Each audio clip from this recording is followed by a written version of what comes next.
this is the second edition. We started focusing on AI, and this second session is going to be focusing on AI, but more narrow in the adoption, governance, and regulation or ethics associated with it. The session is mainly focused on one of the main goals that we have is to gather what is the current awareness between members and any other attendees. Now, so the event tonight, as I was saying, this is a continuation of the first series that we were doing. Today, we're going to be focused on governance, adoption, and regulation and ethics.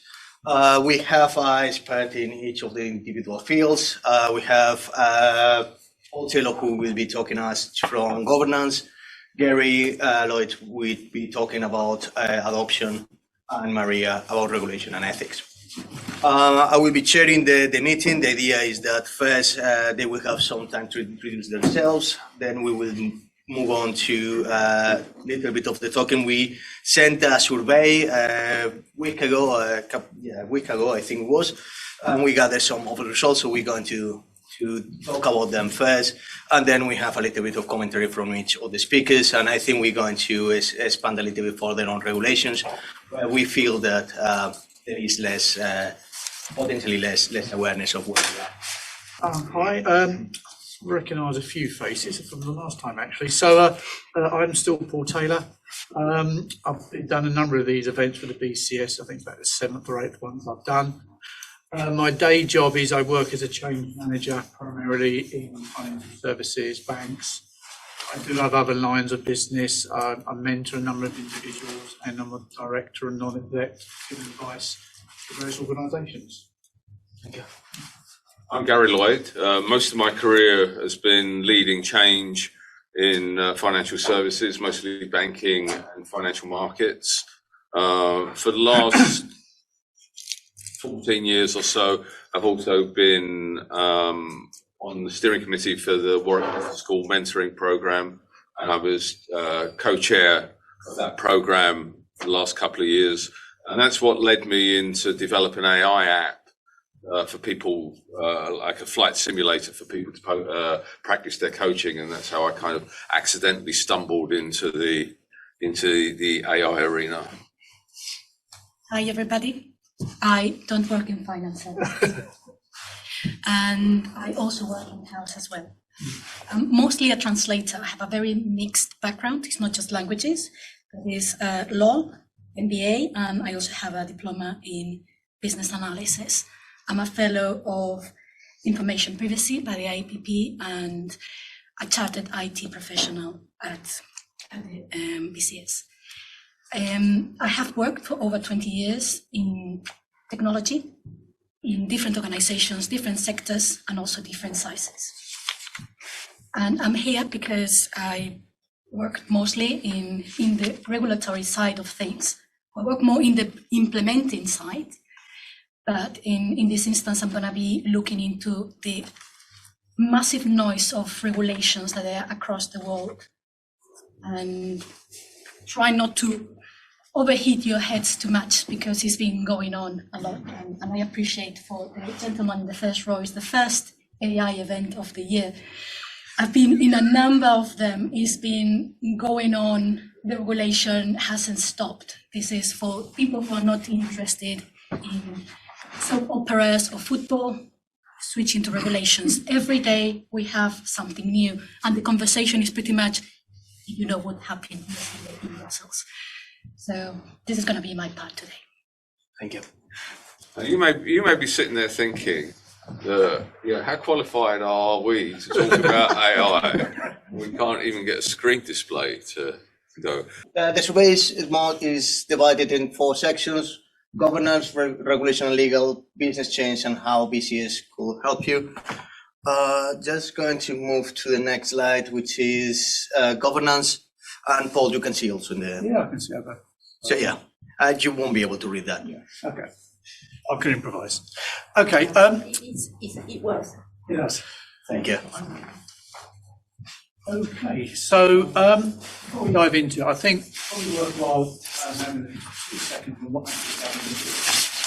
governance. It's a a lot of bad press, you know, red tape, ivory towers. But if you do a Google search, or yes, we are in AI, search on what governance is, and it's very much around ensuring that, you know, the right processes are in place around controls, decision making, and, you know, any rules that are followed with, you know, with any preventative action. Thank you. Any preventative action that gets done. So I think the key thing when we were thinking about the slides or the questions around this is, if you think of AI as this great big fantastic thing, a bit like the new nuclear power, as I like to call it, if you use it wisely, it's brilliant. If you use it badly, it's not so good. So you need to have some sort of governance and control around it. And a lot of the questions that we devised, which I hope you will have seen or answered, were based around that. And I think the first thing that came out was to what establishment or which established AI governance are in place. And I can't read it without me very focused on. And I think, I'm only joking. No, I'm only teasing. And I think it was a case of, we found about 1 in 3 firms had AI governance in place, which is, can be quite worrying in a way, because obviously you've got this great big fun, wonderful thing that a lot of businesses are looking after their business for. And again, we're just trying to work out, you know, the next set of questions around what would drill that the establishment of the governance. And I think we found out that, you know, overall people understood what AI governance was needed, governance generally was needed. But we found that when it came down to people's stance on governance, we found that they were very cautious. They didn't see it as a priority, and they just felt it was went into control. I understand the cautious bit. I completely agree with that. You know, you're always nervous about doing anything. I think the priority one could be a bit of a worry. Having worked in financial services since the 80s, every so often we have a financial crash that brings the world to its knees, and then suddenly all these things that the firms that couldn't do suddenly get done and get priority. So the worry there is that, you know, firms will have problems with AI, and because they haven't got any control and governance in place, because it wasn't a priority, problems will happen. And the other area that came out a bit further down the slides was around the barriers to governance, again, which is sort of similar to the similar point. There was a lot of fear. People didn't see the need for governance. And also there was another one that people didn't see education was needed. So again, I think it's a case of just being open and honest with you know, firms I work with anyway, to say, again, AI is a wonderful tool, but it's like nuclear power. If you don't control it, you don't understand the risks, you're letting yourself up to lose it. And the other 2 items come out, and I won't mention these because under Maria's thing, was the lack of legal understanding around AI and the ethical issues as well. So, but I won't go on to the deals. Right. Thank you very much. So the next section that we're going to have is regulation, legal and ethics. And I can see that 42% are starting to engage. The order of the maturity is exactly the inverse one. So we are really starting. Nice. Is I think nice. that's, yeah, we green, yellow, of that. red. So we are in the second of 5 steps. I think that will be the Pretty much in the 4th middle. step, right? The first step will be not applicable, then not engage. So the second and the third, so the middle ones, towards low. Yeah. Second question, how ready is your organization for AI-related legal challenges? We are as ready as a floppy disk in a world of USB drives. 22%. Preparedness level, basic software update, not quite Windows 10. We've got legal helmets on, but sometimes they feel more like party hats, 22%. Ready for AI legal challenges? Absolutely. Just need a moment to find the instruction manual, 22%. And then preparedness level, AI superhero custom activated. And it's quite interesting that most of the times is in the 20s, but we are not really in the latest stage, which is quite difficult because we don't really have regulation right now that we can apply.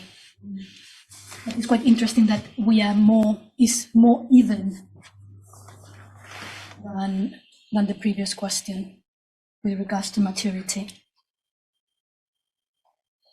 Next question is, does the organization have legal support specifically for AI related matters? and we have an astounding no. And I'm wondering if in these organizations, or is because legal hasn't engaged somehow because of the regulations we have, or something is translated. Because comparing it with the previous response, so if the organization is quite ready, how come there is no legal support? So there is something lost in there. Select the primary legal issue your organization is wrestling with in the AI arena. So starting from compliance, trying to dance to the legal AI tune, sometimes feeling like a robot with two left feet, 22%. 30% data rights, ensuring our data has its own superhero cape. 39%, so majority. No specific focus. Our legal compass is spinning like a confused AI bot. And 26% not applicable. We are still trying to convince our legal team that Wally is a reliable legal advisor. I think in here we are saying that even if organizations appear to be ready from a legal position, in practice, is not really happening. Mostly 39%, no specific focus. So my brief was to talk about business change and AI. We just did a number of responses, by the way, on a number of people that responded. You can look this up on menti.com, this number up here, to keep pace with it. It's difficult to read. We did a word cloud, one word that describes your organization's AI strategy, and you can read it for yourself. The main ones were cautious, tentative, limited, confused, emerging. Generally, it said that there's uncertainty around it. Organizations not sure what to do or what to make of it at the moment, what it means for them. Now, later on, there's some free-form comments which essentially say the same thing, which is uncertainty. But there were some really interesting results, and this is why I need to be at the PC. Oh, I tell you what. Thank you, Antonio. So just come off a moment, and let's just explain what the slide says. So I asked people about the importance of AI versus the readiness for AI. I asked it in three categories.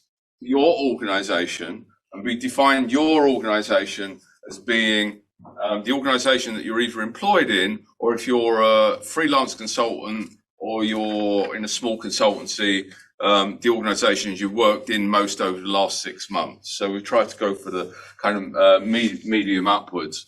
So your organization, your industry sector, your career, and importance and readiness have all come out slap bang in the middle. But the distribution is really, really interesting. So if you would, Antonio, just hover on one.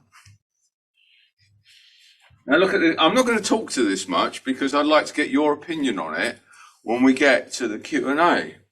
But to the naked eye, I have put this through ChatGPT and see what it makes of it. To the naked eye, it looks like there's a lot of stuff that's in the quadrant that says it's important and we're ready. And it looks like there's a lot of stuff down in the quadrant that says it's completely unimportant and we're not ready. That's quite interesting. Now, if we hover over the other two, let's do number 2. Very similar picture. So that one is about your industry sector. Most people generally think that they're doing better than the industry sector that they're in. They always think that their organization is better. And right, let's bring it down to the money, right? Career. In terms of your career, where do you sit? Well, everybody either doesn't give a monkeys and they're not ready, or they're up here and they believe it's really important and they're ready. Personally, I'm over here. Right, over here. I'm a little bit ready. And I think it's really, really important. Yeah. But really want to use that to get your views afterwards of what that's telling us, rather than put my own interpretation onto it. So, and this was the "how's it going" slide. So we asked people. You can see 32 responses, not too bad. First question was, where are you? Are you integrating into customer-facing processes? Which I think is quite an interesting question. Not at all, or top of the agenda.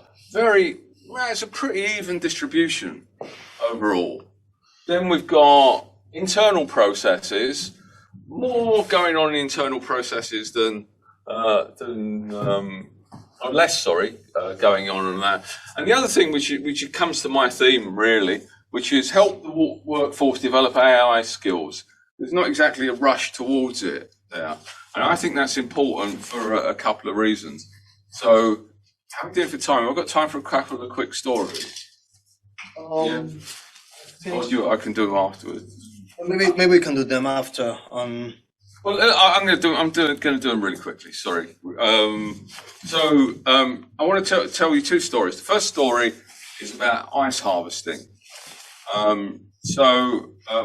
Back in the early 1800s, ice harvesting was a massive industry, and ice was harvested from the Great Lakes in America, and it was shipped all around the world as far as the West Indies, the East Indies, as far as Bombay, and it was used. The ice was used to preserve food, and it was used to increasingly, as it became more common, in medicine.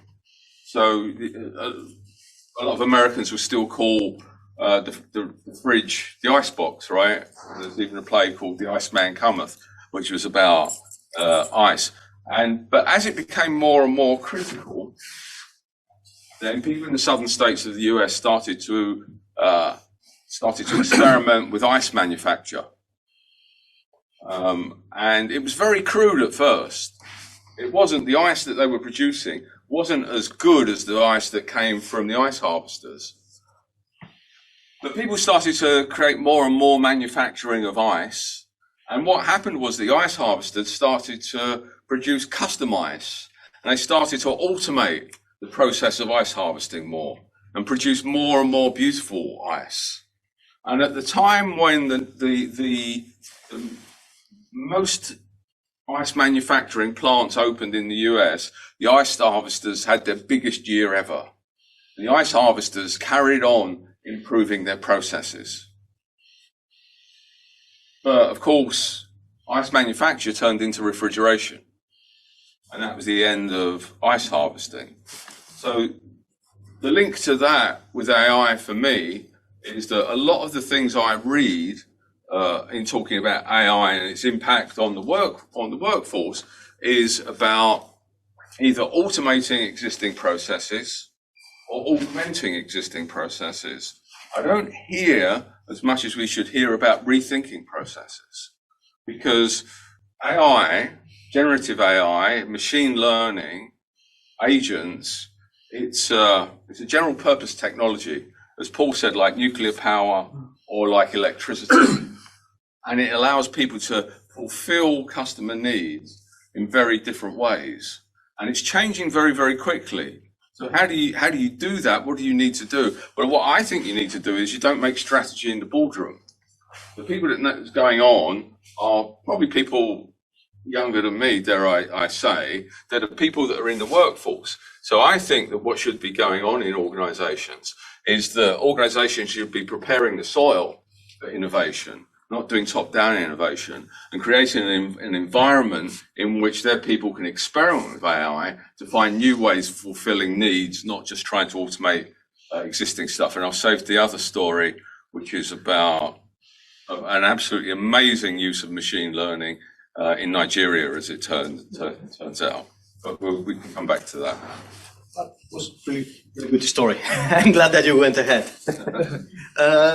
Is that your last? Yeah. So the free-form comments pretty much say the same as the word cloud. We can scroll through these and go through them, and then it just comes on to those we did about how can we help Yeah, just going to go through them very quickly, but probably going to bounce back at the event. So basically, within the survey we were mentioning how else we can, from the consultancy and business change specialist group, help everybody. I will take this, and in fact, but otherwise I'm not going to be able to do it. So yeah, we have few options. So we were saying one of the options is, and it seems that they are quite well distributed. So collect and publish recommendation, collect and share reports on usage, offer training workshops, provide additional knowledge and raise awareness. What we will do is we will take note on this for further events and for further iterations within BCS.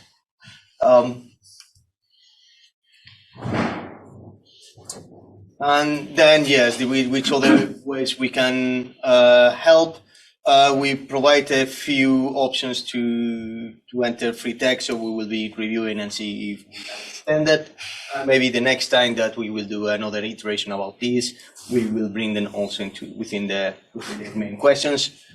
What is the format that you would like? We were suggesting to have a LinkedIn page. I think LinkedIn page were working quite good. Social media and hashtag didn't seem to be quite a favorable choice. Video series, we will continue doing that. It seems that was popular. And writing articles that we may start asking and suggesting members to write articles and to help them to publish them. We probably require more in future events and here later. I think is that the last one.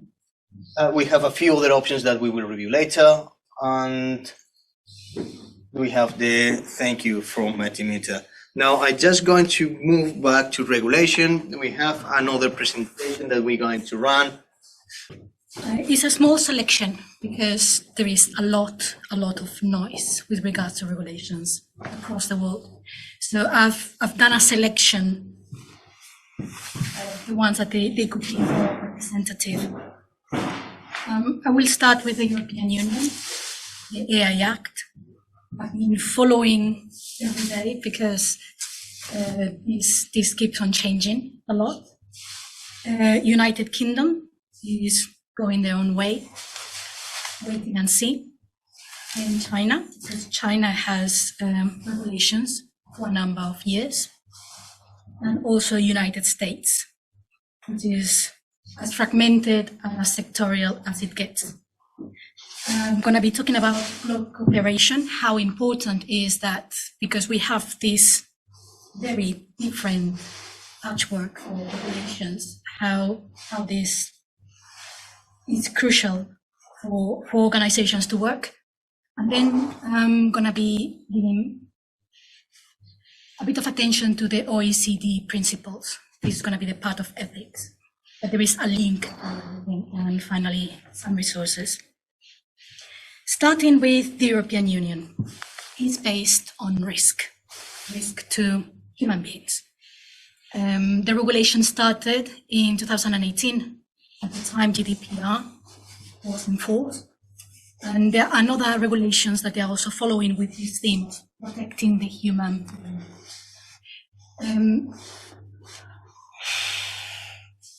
Finally, it looks that it's the end of the road. It looks that they're going to be approving it before there is an election in Europe. It has to go through translations. It has to go through a number of approvals. So there is not a definitive text yet. But it looks that we're going to be having it. And we're going to be having is regulations where we have a number of activities that are going to be prohibited. Others, they're going to be high risk, and they will have to be compliant with a number of regulatory things to do. And the ones that they are minimal risk, they will be following anything, they're going to be out of scope.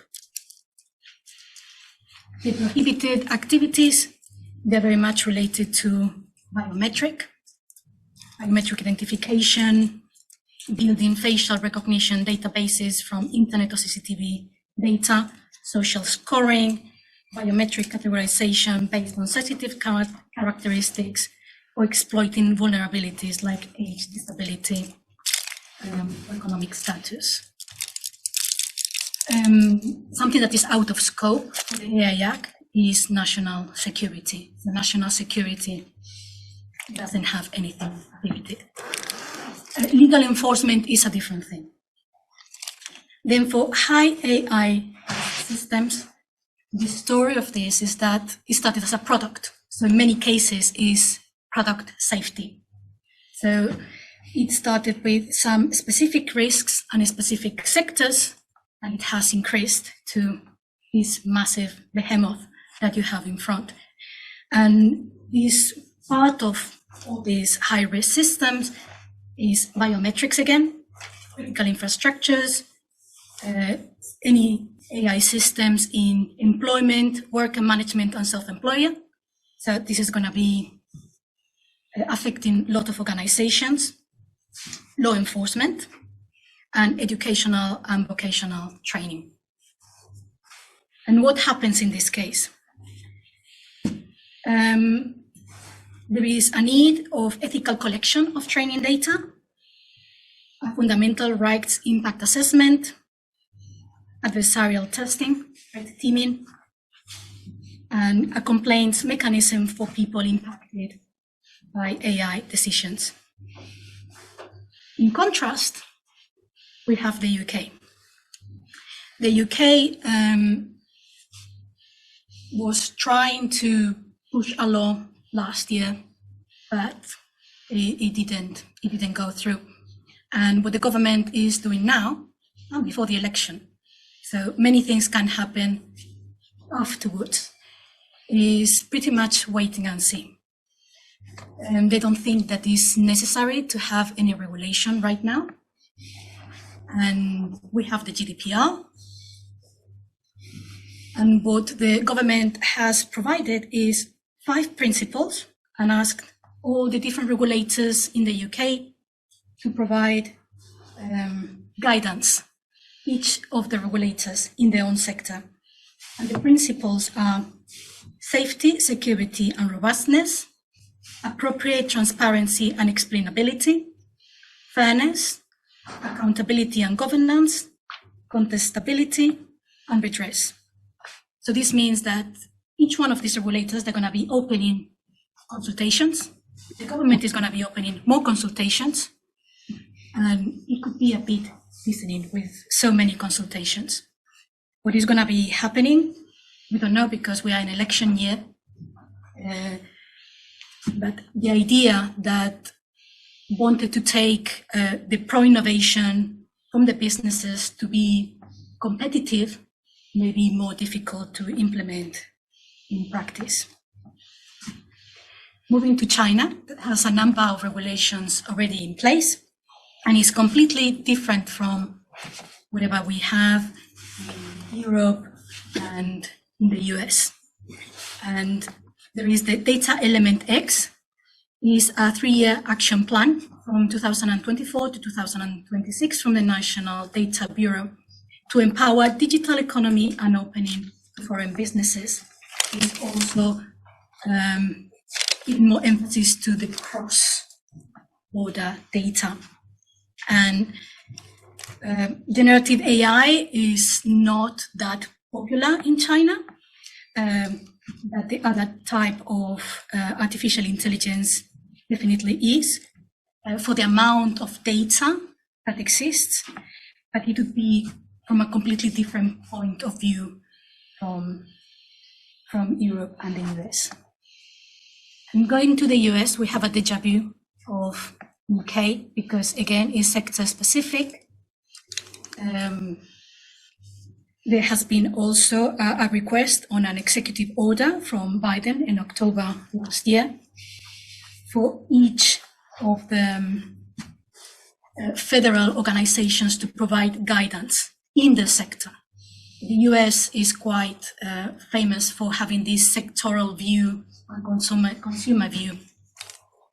In any case, the developers would have to assess and notify potential threats to national security. Again, incentives to innovation, and they try not to have much state intervention. In contrast, many states, they're going their own way in working in bills.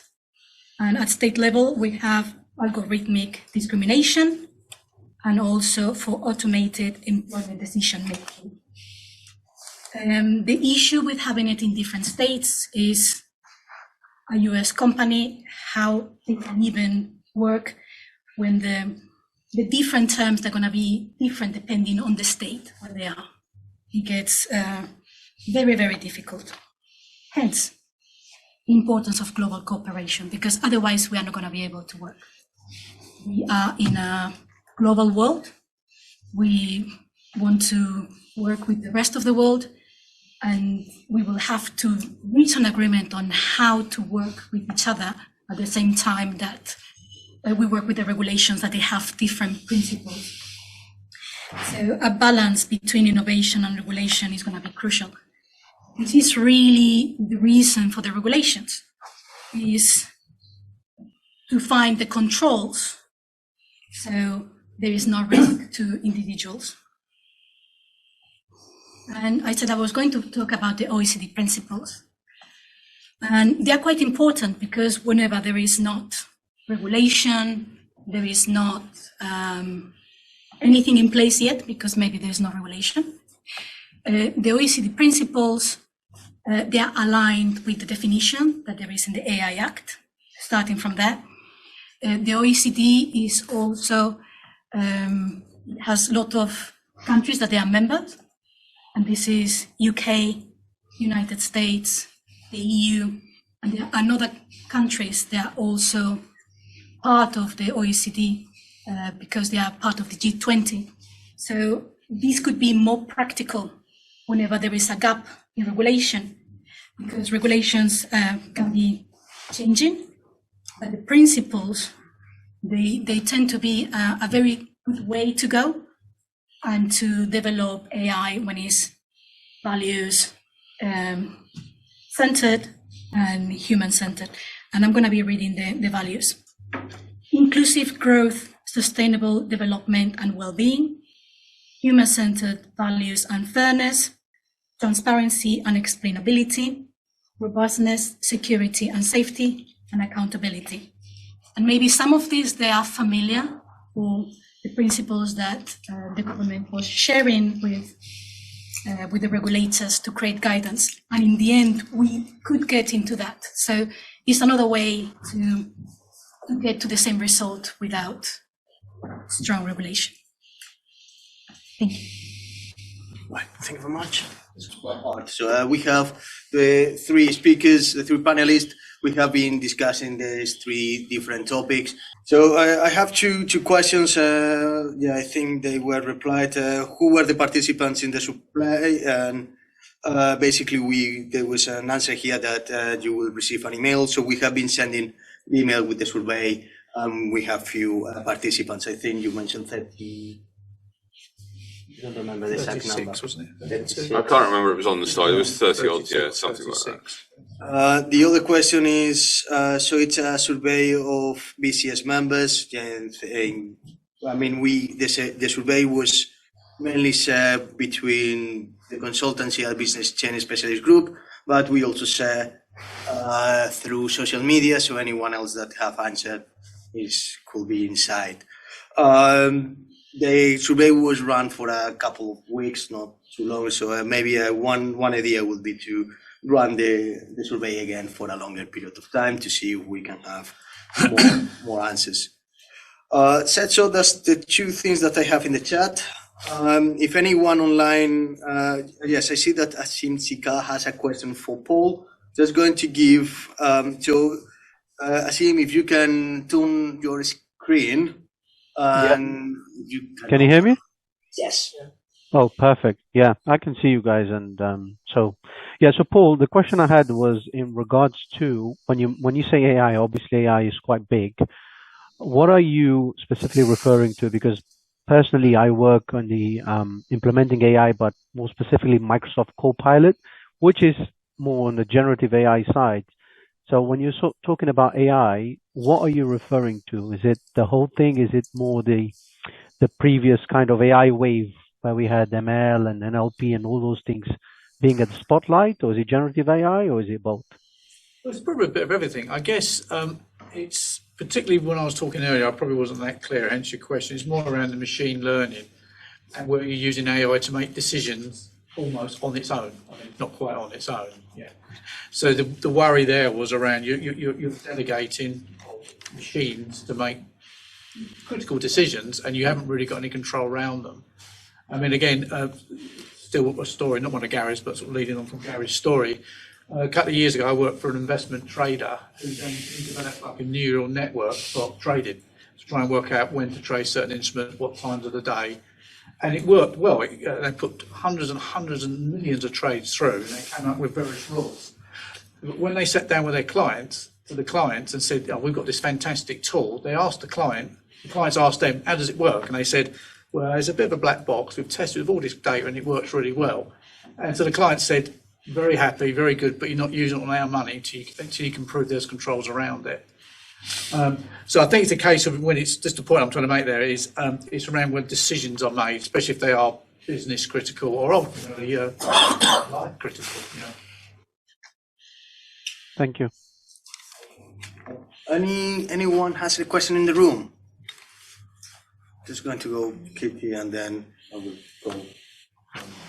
So. I got asked by many people say, well, we're good people using AI, yeah, and to improve our efficiency, productivity. At the same time, the criminals, they also use AI to automate, augment their criminal activities. How can organizations counter attack the AI-generated, AI-powered criminal activities?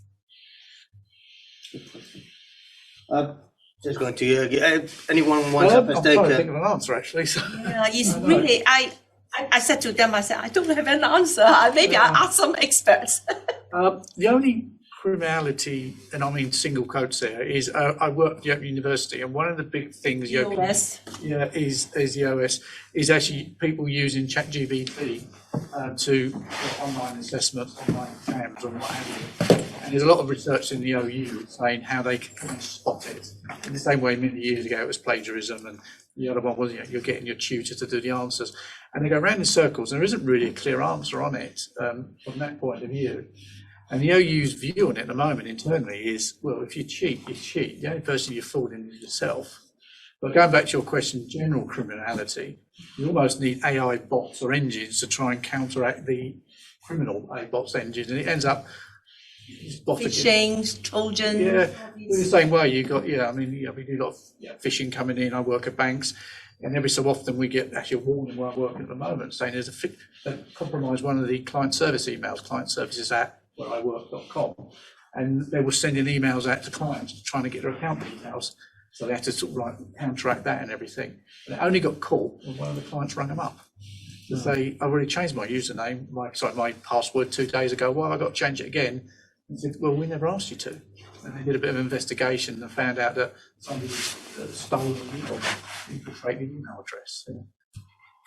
The honesty, off the top of my head, because you end up with layer and layer of technology against technology, I can't see how it can be solved. I think once you go down that trajectory of technology, you never come back. Still an issue, yeah. Thank you. One wants to. Well, I mean, it's an amplification of the existing problem.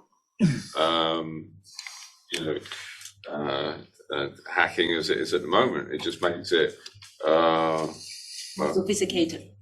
Yeah, and you can bear it at the moment. If you look at the slides that I put up, I would argue the bad actors are ahead of the organisations at the moment because the organisations are quite sluggish.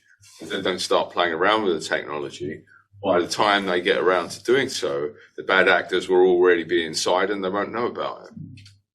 The bit that I picked up on one of your slides, so I'd never noticed since you mentioned it, was the one where you said a lot of people think they're far more prepared than they actually are. I think the overconfidence, and that is actually quite a worry because people probably think we're fine, nothing's going to happen, we're not going to get criminalised, but they are. Yeah, it's almost Andy Grove's book, Only the Paranoid Survive. Is that the Intel guy? And it's a case of just always assume you're going to get caught out. So. Thank you. Where do you want to take? Yes. When I was working in cybersecurity, we were doing risk assessments, and it's something that we're doing quite frequently. And we were using AI tools at the time. So it's something that is taken into account by organizations. So it's how to be ready for that. And I'm going to subscribe to these answers as well. Is more AI, but it's also knowing where to look, because it's an amplification at the moment. So it's applying the resources to the right places for the vulnerable places in the organization, to put in separate places information that could be very, very sensitive, for example. So I see it as a cybersecurity solution in that sense. Maria's just made me think there are a lot of people in the ITIS, whatever we call it, in industry, if they're not worried about their jobs, they should be, and if they're worried about their jobs, one area that's got a lot of legs is cybersecurity, because this is going to be a growth area.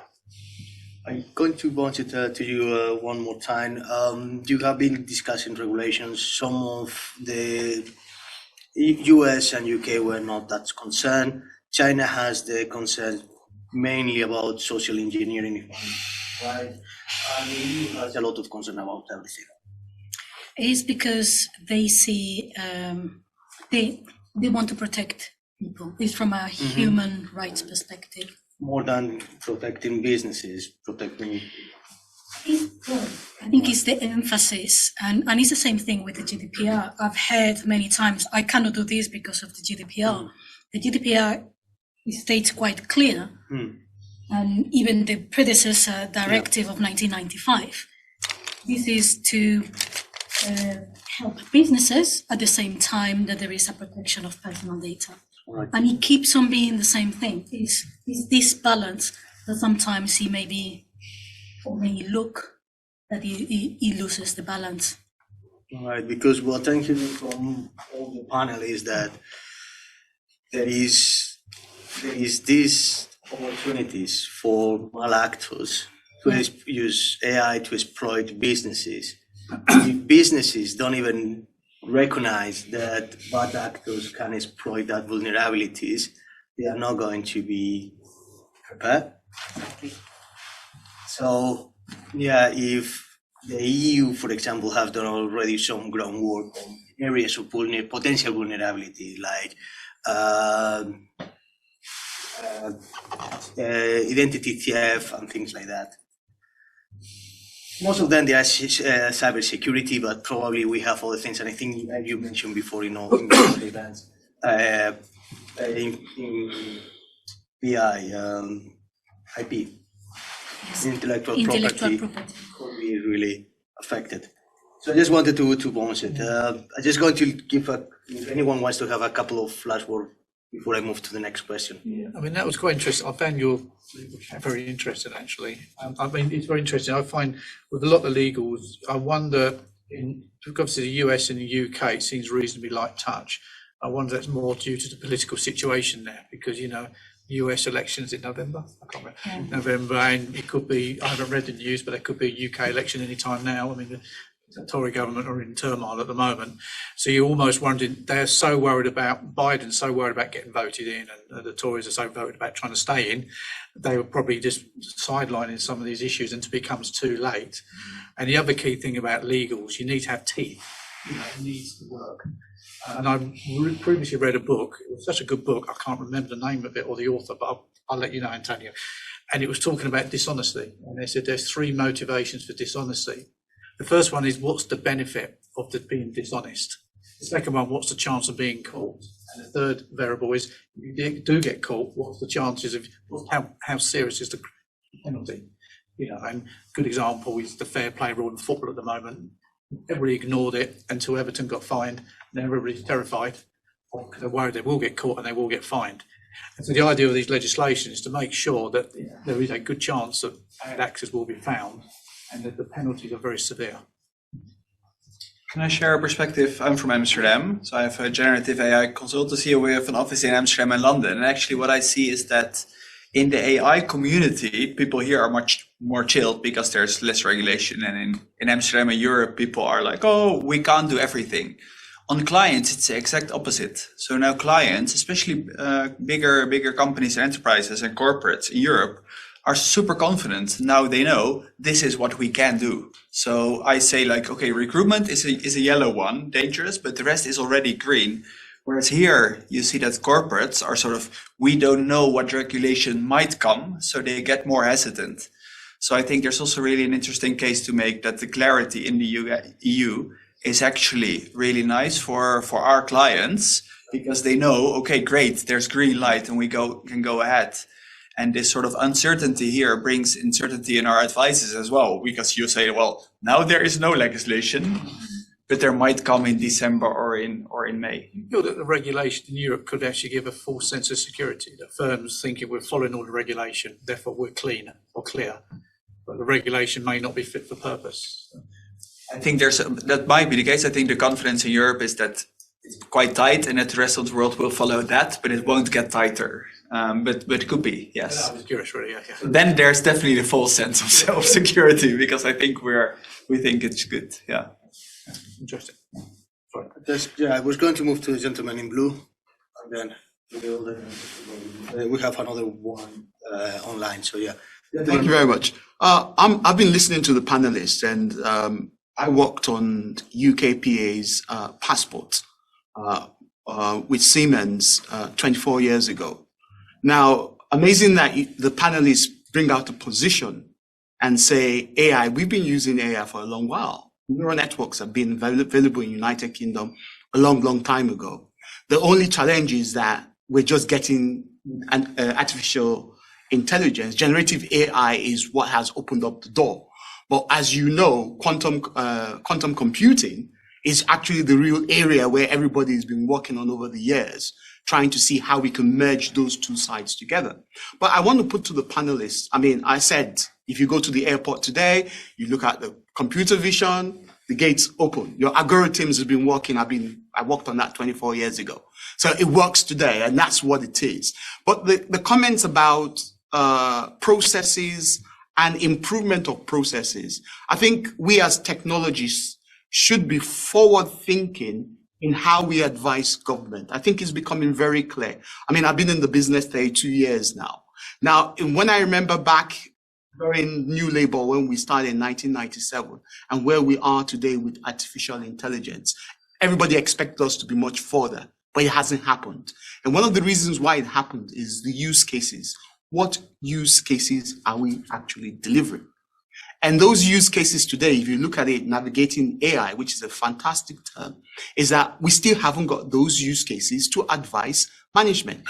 Now, I'm advising the current client right on intelligent transport systems, and we need to use these to actually help. But the cost is so exorbitant. The cost is, I'm serious, runs into billions, and nobody is willing to invest that amount of money today. If you remember, it cost us 140 million to do the UKPA many years ago. I don't think government can afford that kind of money today. So I think as technologists, we need to be forefront advising both the client, both the regulator, and ourselves in driving that. I don't know what the panelists have to say to that. Anyone wants to have a first take? Yes, I agree. I think the advice I give my clients is any technology, whether it's AI or anything, it's got to have a clear strategic reason. Whether it is a government or a charity or a corporate bank or a university, any change you make must have a clear reason, and it must match the corporate strategy. So whether that's AI or not, but I know we're talking about AI. And obviously the government had under the Blair government was to reduce the cost of running the airports. They don't have, well, it hasn't reduced the queues anyway, but it's basically to try and reduce the queues with thousands of these little things you walk through. So I think a lot of firms are probably, I won't say struggling, but they're grasping at how they can make AI better for their client base. But it comes back to the point I think you're hinting at. It has got to have a clear strategic reason. Otherwise, you're just wasting people's time and people's money. Anyone else wants to have a take? Yeah, so everything now is labeled as AI. Everybody claims that their existing product is AI. So let's just think about the categorization of that.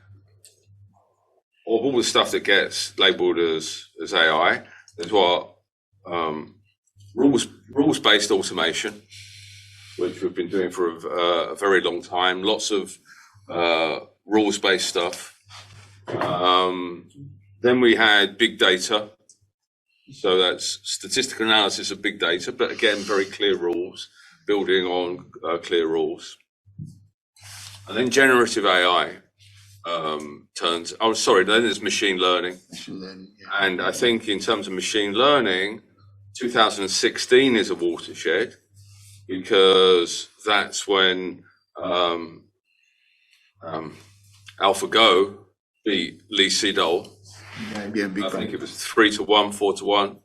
So that was a very different kind of neural network, I would argue, that DeepMind created and built on, as those that follow these things would know. So then we had machine learning. Machine learning wasn't accessible to most of us. It was only accessible to people with deep pockets. And then we had generative AI. Generative AI was a game changer because it puts it on everybody's desk. Everybody's used it, as you said. The other thing is it brings natural language. Programming is now natural language. You say, I want a website that does this, bang. There it is. And generative AI, generative language AI, is a gateway to some of those other capabilities, because I think one of the things we'll see this year is a convergence between machine learning and generative AI, the large language models. So there'll be memory associated with large language models, which it doesn't have at the moment. We know we're all going to get it soon in ChatGPT anyway. And then the other story that's going to happen this year is going to be agents, I think. Now, to answer the point of this, and that was the point of what I was going to say before, which is, I think in terms of how are we going to use this technology, lots of experimentation. I think for me, it's about equipping the workforce, giving the workforce the tools, and giving them the space to experiment, come up with new ways of fulfilling customer needs. And some of that is going to be by organizations that we've never heard of, doing things that are suboptimal for the big customers, just like in the ICE story. They'll be suboptimal until they're caught up with them, and they don't. I mean, so I just don't want to go on too long, but I'll squeeze in the Nigeria story, which is essentially something like 1 million babies a year die because of respiratory illnesses. 1.5 lifelong diseases as a consequence of it, and an AI specialist in Nigeria started a project, and they looked at text messages coming in. I think there's something like one doctor per 100,000 people in the rural areas, something like that. So if your baby's not sounding quite right, it's quite a job to take them to go and see a medic. So they looked at text messages, machine learning on text messages. It didn't work. And then in the end, they came up with a solution, which was everybody's got mobile phones. So they would record the baby's cries on mobile phones, and then they used machine learning to recognize when they need to get to a doctor. Now, is that better than a doctor listening to the baby? No. But in that environment, there isn't a doctor. So it's suboptimal, and it will get better. So it's allowing people, for me, it's about allowing people the space to experiment with things that may seem suboptimal. Breast cancer screenings. Same radiologist will give a different diagnosis 40% of the time. But we want the AI to be perfect. Well, how about it being as good or better than the human? So I think we need to allow people the space to experiment. I understand two different approaches. Paul was recommending top-down, or the gentleman top-down strategic approach. And now what you're also saying is that, hey, we have removed barrier entry, so we can do a bottom. If the organisation's got a clear strategy, and not many of them do, Yeah. if the organisation's got a clear strategy, then you think about fit with the strategy. Yes. And what you do is you nurture the ones that fit with the strategy and watch them grow as people take them on. But people don't really understand what disruption really is in terms of the academic way that it was meant. Yeah. They don't understand what core competencies are in the way that was originally meant. But enough already. One of the good things is that this new AI technology, in difference of machine learning, as you were pointing out, before you needed a pocket to be able to play with it. Now you need far less to be playing with generative AI. And that's going to be increasingly the case. And not just generative AI, but also machine learning and agents, because large language models will be the gateway to those things. Right. For those of us that sit at home with a low budget. Thank you. Before I move to the next person, I just had a comment here from Asim Sikar on the point that Gary was making. So Asim, I don't know if you want to comment anything. If you would like to comment anything, maybe you want to turn. Yeah, no, 100%. Can you guys hear me? I have a feeling no one's hearing me for some reason. Right. So Gary, I couldn't agree more with what you said. I think Gen AI is definitely becoming a lot more accessible, and like I said in my comment, this is what I work on day in and day out with making it accessible, and Microsoft is a powerhouse to make that happen. So yeah, I totally agree. And I think digitalization is the future. You can't avoid it. And when Microsoft wants things to happen, they just will happen. And with the machine learning, it's interesting you said people will be using it a lot more now. There is also, I was working in the low code space before, and there was exactly a similar thing that they have with generative AI via Copilots called Power Platform. And they had AI models in there, but no one was using it. So yeah, I just wanted to say how much I agree with you on that stuff. And I would love to showcase Microsoft Copilot to you guys if you haven't seen it. It's fascinating. Thank you. Can I ask a question to Amin? From the room. Hi, Amin, we can see you. One of the challenges so we also work with Microsoft Copilot, partner with Microsoft. But one of my challenges I find for us as consultants is if we make the business case, it's all focused on the productivity. So it's only on the things people can save time with. So it's like, they send shorter emails, etc. Whereas I think we should include in our business cases and advice, if we let people experiment with it, just like Gary is saying, we will discover new ways of working. And if you only talk about, we have this great new tool and it will save you do stupid things so you can work harder, we completely get rid of the actual story I think that we need to do. So that's more sort of to ourselves. I think the embracement of the Gen AI tools like Copilot shouldn't be just about efficiency and about optimization, because then you don't get the actual optimization. And I was curious if Amin sees the same in Microsoft here. I think Asim, did you see the same? I can't resist chipping in while we wait for the technology to catch up and say, does the world really need faster emails and more PowerPoint? Is that really what sort of need is that fulfilling? That's about automating and augmenting the wrong thing. Faster horses. Keyboards, thing of the past. Keyboards soon. Yeah, I think, you just got to understand now, an LLM model can cost you $250. Just think about that. An LLM model will cost you $250 now. So the gentleman, as you rightly said, I've got people working on different types of models, depending on what kind of model you want. I think the question is, who remembers online OLAPs and data stores in the olden days, right? If you remember those data stores, we now got these LLMs that can do cubes for you. So if you think about that today, for less than $10,000, you can get an LLM model that will do specific functions in your business. So what everybody is looking at right now is, and I think I have to agree, because I think we had a seminar on BCS, a conference, an AI conference last year that was online. And looking at the AI regulation from Europe, it is encompassing, similar to the GPR, and everybody will take parts of it. But I think we don't seem to understand is that it's going from soft back to the chips. Without the chips to do that piece of work, some of the things we're expecting can't happen.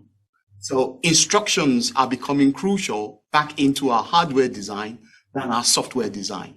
And to put it to you, just look at, I used to work for Cadbury before, an industrial revolution, when we used to think about supply chains and how to understand supply chain. When we started using 4.0 into the supply chain, one of the biggest challenges we had was with all the blockchains, Web 3.0 and everything, data just started growing and we didn't know what to do with the data.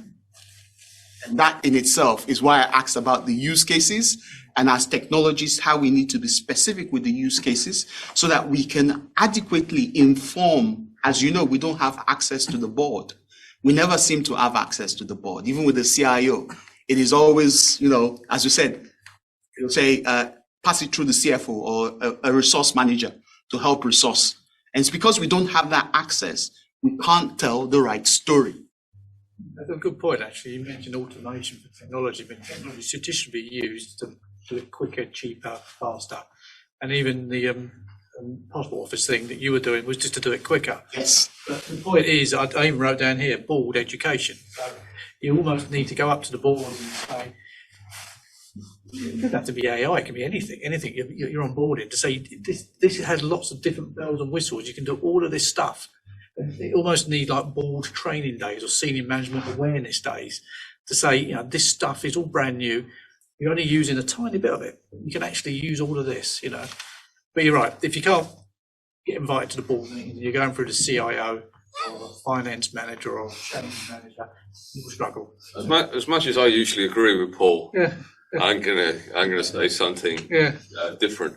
100 years ago, there was a book called In Search of Excellence. It was a best-selling management book in its day. Tom Peters. Tom Peters, yeah. Yes. And in that book, Tom Peters talked often about what they called skunk works. And this was people pulling together resources in basements and offices that people didn't know existed and running experiments and trying things out, and then surprising the organization with something really innovative. I think we need lots of skunk works. I think that I would mention AI to a board and they're just going to look terrified. And they're not going to know what it is, so they'll push it away. I think it has to be demonstrated. But what I think the key here is small experiments show benefit, not okay, here's the AI program for our organization. It's going to last 5 years. And by the end of year one, we can do this, do that, because it's moving too quickly anyway. So those use cases, I think, come from the people that are working in the organization that understand the customer needs best. Sorry, Paul. We're agreeing. That's a relief. But the skunk works was originally, I think it was Lockyer, wasn't it? For the, I think they came up with the phrase originally. Was it? Yeah. They were doing the. I can't remember. SR-71. Yeah, the stealth bomber or the stealth fighter. I can't remember. It was Kelly Johnson, wasn't it? He was the leader of the whole thing. Oh, you've got such a good memory. I know. I was just a fan. Right, I'm just going to go for the gentleman in the room that had the hands raised, and then I will go back online for a second, and then we'll do another second round. Thanks, Antonio. Thanks, Paul. Harry Maria, for your presentation. It's really interesting. I was recently involved in developing sort of first pass of a policy for an organisation with regards to AI usage as well as obviously AI development. I'm just wondering what your thoughts would be, or what you think probably the top considerations or elements that should feed into those things for obviously organizations that are as much consumers of the technology that's going to hit as they are. So obviously everybody's really familiar now, usage policies for Wi-Fi and some of those things that have come along that are now just standard practice, fair usage policies, governance and controls around technologies that have matured. But obviously this wave of AI that's now going to hit, there will be certain elements that may be offered from some technology companies that others won't meet certain governance compliance requirements. So I'm just interested in what your thoughts might be, you know, some of the top things to consider when companies and organizations are maybe thinking about their policy and governance around the technology itself that they'll be able to consume as much as they may be using to create. I know, Paul, you want to? Yeah, go, Paul. I guess, I mean, from any sort of governance structure, it's sort of like a risk-based process, really, to understand what the risks are for anything.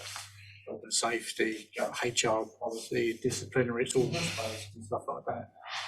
So I guess, without knowing specifics, I mean, as I mentioned earlier, it's almost like, you know, if your AI policy, where you're going to use it, what controls are in place, what's the risks if it all goes wrong, what's the sort of on-site processes, governance. It depends on the organisation. Big banks will have them, they can know when to read them.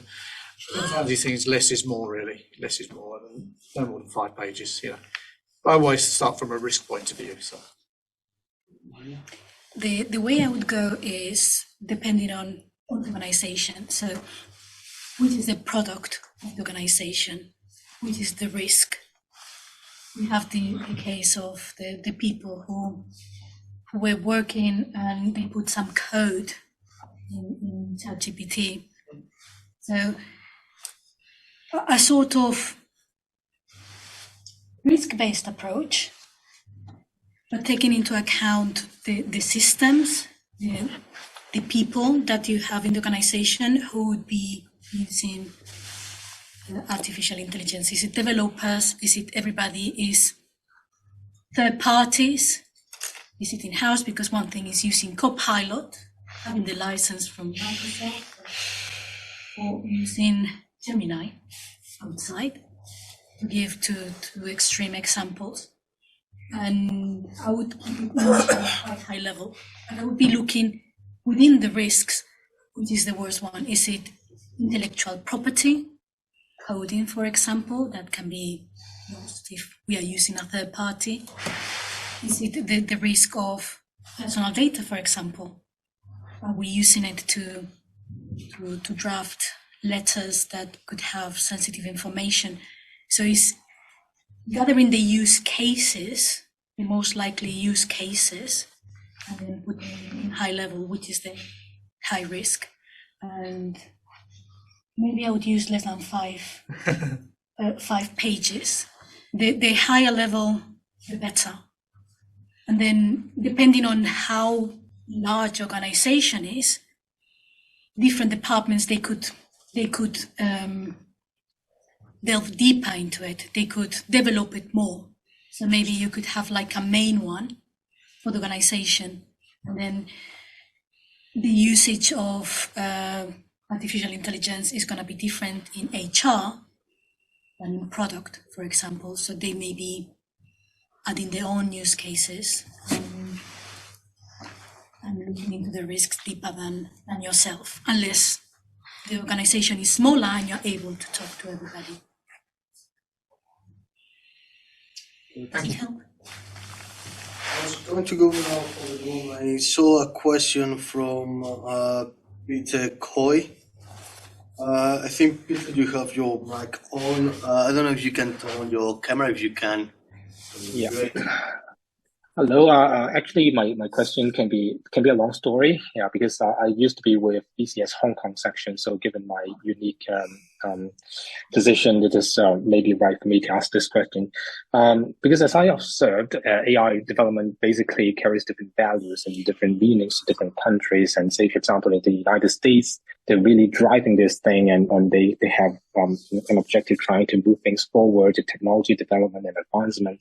And when it comes to Asian countries like in China and maybe India, they are more concerned about application innovation. So they would like to have different technologies trying to apply to the general public quickly so that they can save cost and increase productivity, because they are usually the countries that get hit the hardest in case of economic downturn. So they have to apply technology quickly in such cases.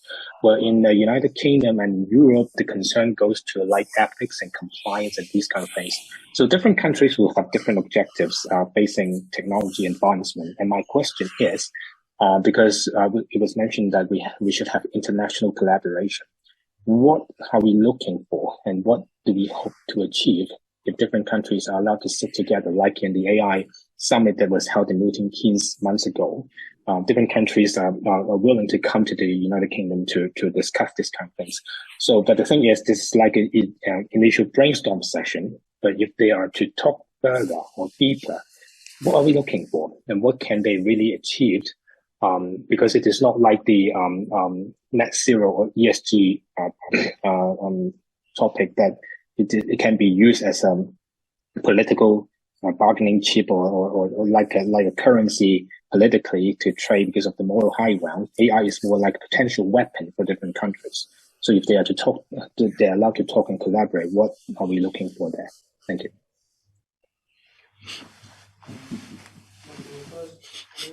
I can go first, but I think I'm going to be thinking at the same time I'm talking.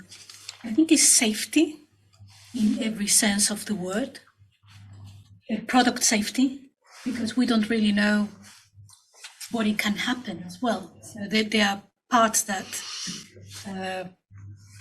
we still haven't found out. There is another part of competition. There is definitely competition in there, and there is the view that maybe Europe wants to have again the Brussels effect with the AI Act. But you're absolutely right. Other parts of the world, they work in a different way. So it's finding this way that I think is very important, that it is safety. And I see it in the UK principles is part of the risk that the AI Act has. And I see that China somehow is opening more because it wants this collaboration, it wants foreign investment as well. So I think it's going to be somehow the moment that we reach to some safe point, it would be quite helpful. And I see encryption, I see cybersecurity and everything that is used for the safe transmission of data across geographies. It would be very helpful because it cuts a lot of the risks. That's my view. Thank you. Anyone wants to have a... Yeah, it was very interesting the point you made about AI as a weapon.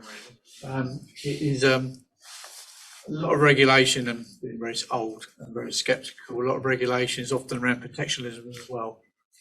So I do wonder whether, and using an example, certain countries have very strict IP rules, and some countries have virtually non-existent IP rules. Not that's a bad thing. Well, bad for you if your software's stolen, but it's obviously good for society. Somebody takes it and makes it 10 times better. But I'm always a bit nervous sometimes about regulation. They use it as a protectionism just to, give the impression they're open, they're honest, they want everything to come into the country, but actually really they're using it as a way to protect their own economy. Again, nothing wrong with that. You just need to know, goes into this eyes open. So I think, the practicality of it reflects the geopolitical situation. And at the moment, there are more papers produced by Chinese scholars in the field of AI than anyone else at the moment. More Chinese PhDs in AI than I think all of Europe and the US put together. But they all study in America. They all work in Google. But I don't think the Russians are sitting on their hands. And as the gentleman over there pointed out, Mistral, very good LLM, open source, available, doesn't even cost $200. So as long as there's not geopolitical cooperation And, you know, at the moment, as I said, we'll get into the politics of it, but there are mutual interests between, I mean, you know this far better than I do, but there are mutual interests at the moment between China and the rest of the world, but there are no mutual interests between Russia and the rest of the world at the moment. And the Russians are not going to respect any sort of regulation.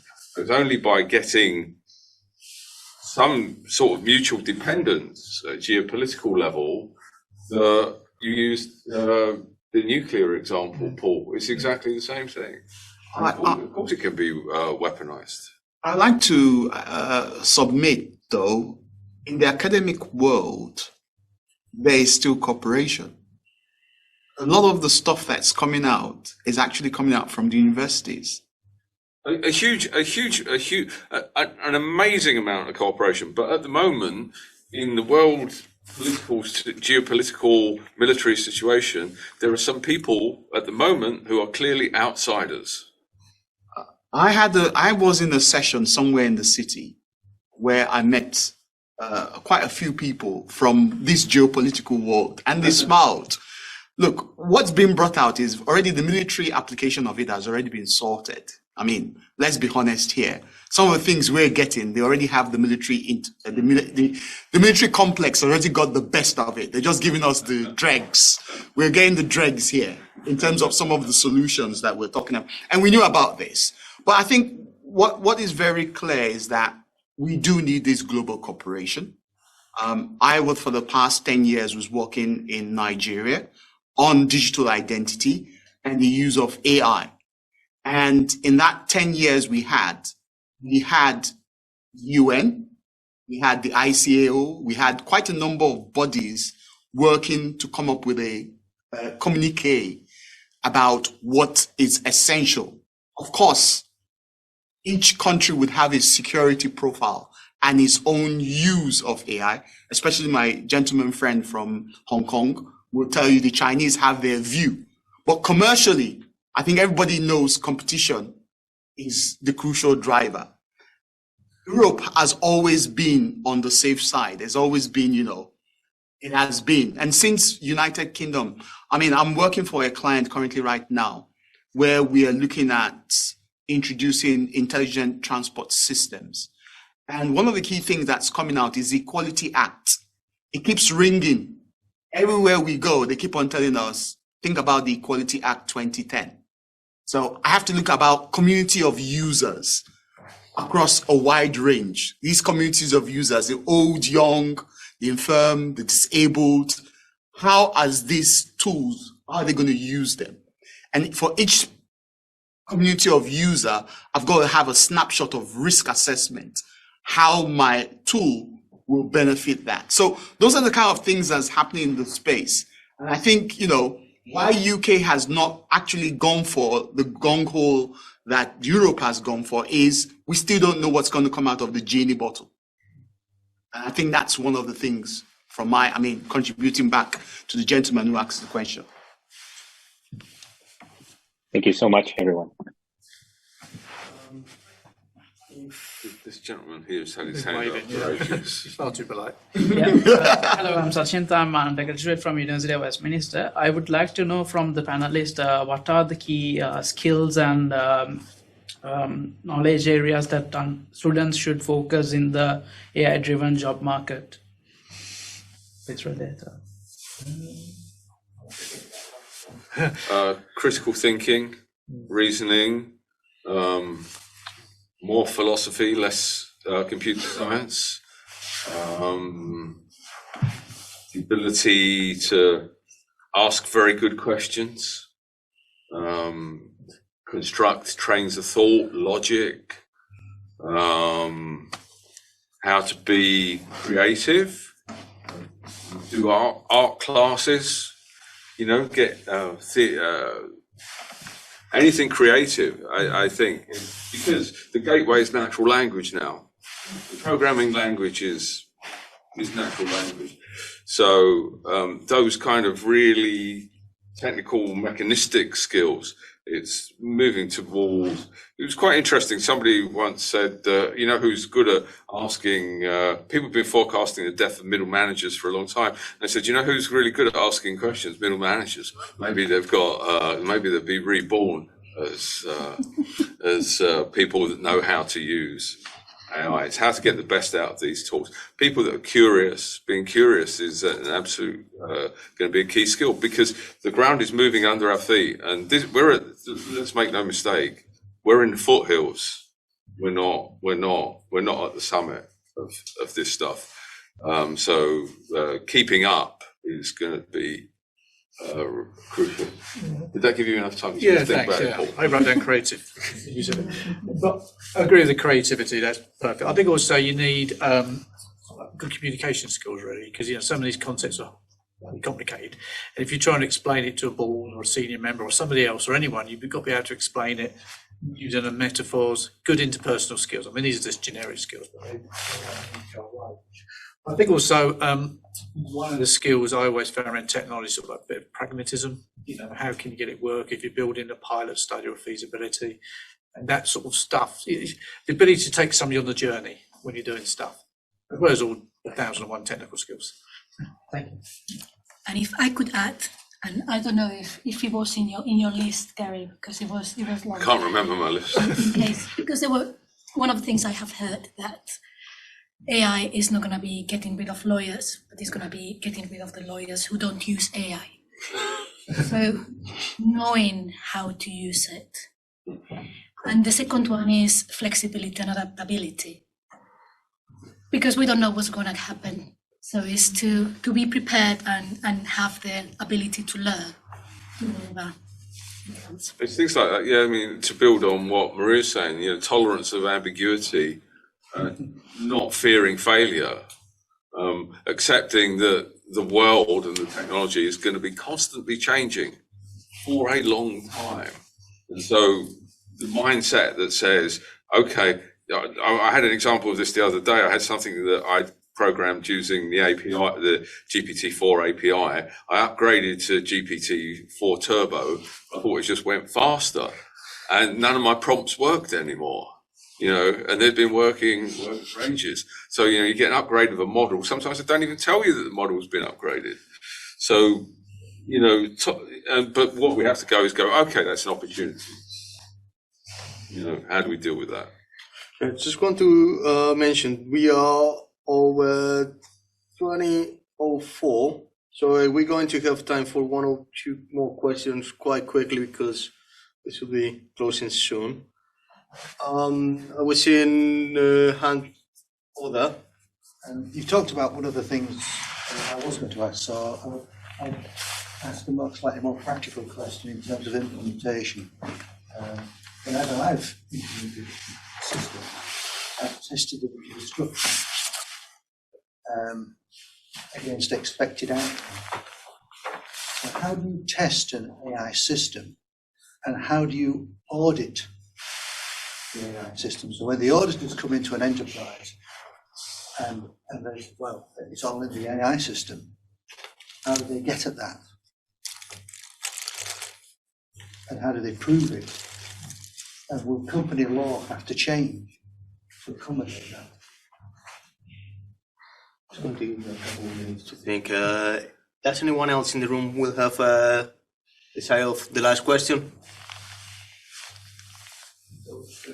Last question of the night, and then we will have. The way I see testing is almost a risk mitigation process. You know, risks of you're doing some testing to reduce the risk of the software or the technology not working. So it's a tricky one. I mean, I would still try and think about the disciplines of proper software testing, and, you know, even volume testing and scale testing as well as I think the best way to run these, and again, this comes back to that black box trading I mentioned earlier, we ran it in parallel for a while. So we got comfortable with the results, and we did some checks against what people did without the black box there, and compared it on all those ways. So it's almost like a sort of a parallel trial run, feasibility run. I can't remember the phrase. We came up with a correct phrase, but I can't remember what it was. I think I'm thinking in terms of, say you give an AI a particular task, to run, and you tell it to, oh, you need to use this data here, this internal data here to produce a result. And it decides, well, actually, you know what, that data is not sufficient. I'll go outside of the organization to get the data. So it sees all this data outside. It says, oh, that's useful, and that's useful, and that's useful. So it can take that and apply it. But then it says, well, since I'm taking that data from outside, maybe I should contribute something to that. And it turns out to be data which the enterprise would prefer it not to disclose. How would you know that it's done that? Question. Jumping in there also at the same time, I'm thinking, if we are looking into all the different phases that we are going with a model, we will be checking as we are building it. Maybe that's what Paul has said. So we would be assessing the input and the output. So we may see it in the output. And last week I was in a data protection conference. We were talking, of course, about AI. And these are questions that we are having ourselves is, does the model actually have data or not? The model is the model. It has been trained. But there are circumstances where data appears again. It can be hacked again. So there were different positions, and I think it's getting to which is the position in the organization and the type of data that we are using. Because the sensitive data, I'm not even talking about intellectual property, but it could be very sensitive data of the organization out there. And this is very much related to the model. And Gary knows much more about this than me. I'm talking about it more from how we can look at it in a legal perspective rather than how it works in practice. But is the fact that I can see the trend now of restricting what we are doing with a model. I've seen procurement contracts created with that model, and it all is all in there. It doesn't go out. There is. Well, yeah, I guess you've got like a funnel type. The narrower the scope of the model, like say, this one is scanning for breast cancer. It's analysing that. Everybody knows it can do a better job than 2 pairs of eyes. It doesn't get tired, etc. It's a vigilance. I'm an agronomist, so it's a vigilance task. Vigilance people are only good for 40 minutes maximum on a vigilance task, and probably not even that. But as the application gets broader and broader and broader, that's where the concerns lie. And so if you have an application which is there to produce contract orders, fine, that's what it's going to do. But if it's going to manage the purchasing function, that's a different scope. It depends on where you put your guardrails. I mean, if and it depends on what aspect of AI we're talking about. If but whether it's an LLM or whether it's a machine learning vector database, it's trained on a set of data, and it don't necessarily give you the capability of going outside. I mean, it's quite interesting, I think, that yesterday Anthropic, one of the main AI companies, announced Claude 3, and they are making a clear pitch at the corporate market, and their LLM is much more controllable than OpenAI, and the data in it, they know much better what data is in there and stuff like that. And again, I defer to the gentleman over there, that you could get, say, something like Mistral, open source LLM tomorrow, and just train it on your own data.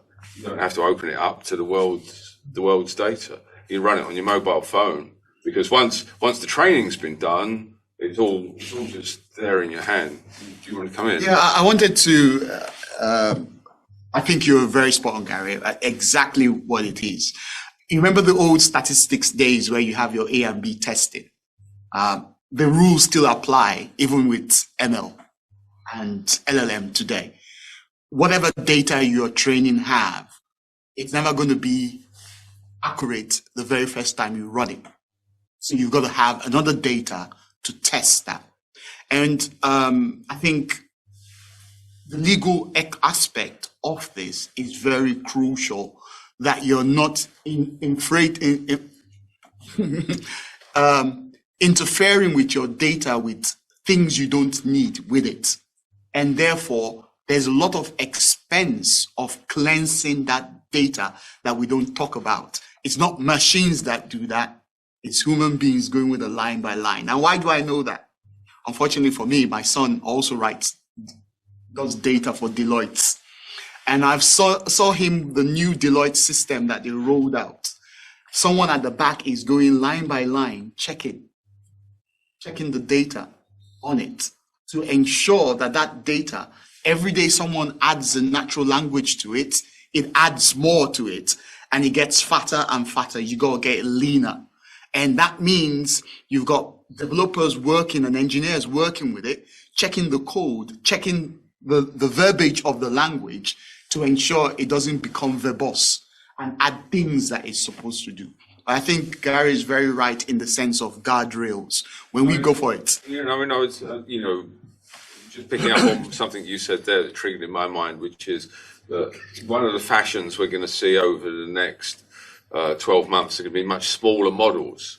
So the models are very large at the moment. Yes. Like GPT-4 is like a huge model, so it's going to be a bigger model. But it's quite interesting. AlphaZero was created by having AlphaGo play itself. So what they call synthetic data. So the AI will so you end up with a much smaller model. You end up, go back to that fantastic, what I thought was a fantastic example of the listening to the baby's cries. That's only been trained on baby's cries. It doesn't have access to the world's knowledge. It's still an AI application. It's a machine learning thing. It's not going to go off on its own boat and start doing. In terms of narrower, not that narrow, but narrower applications, you think of driverless cars. And I'm going to stop the conversation here. You test them by making them take a driving test. I'm just going to stop the conversation here. We can continue offline. We are already almost over the time. Yeah, we are already over the top of the hour. So just going to give a couple of minutes to each panelist to final reflection or any final comments, and then we will conclude the virtual meeting and continue the conversation into the atrium. The chair of business change. Just going to go in order. We're using Paul. Sorry. Thank you. Hope you enjoyed it. I suppose the only other points I was going to mention, but we sort of run out of time, is almost around the acceptance of AI as well. People are worried about computers and AI generally don't like being monitored until it suits them. But hopefully see you again soon. Thank you. If you're not experimenting, then start experimenting.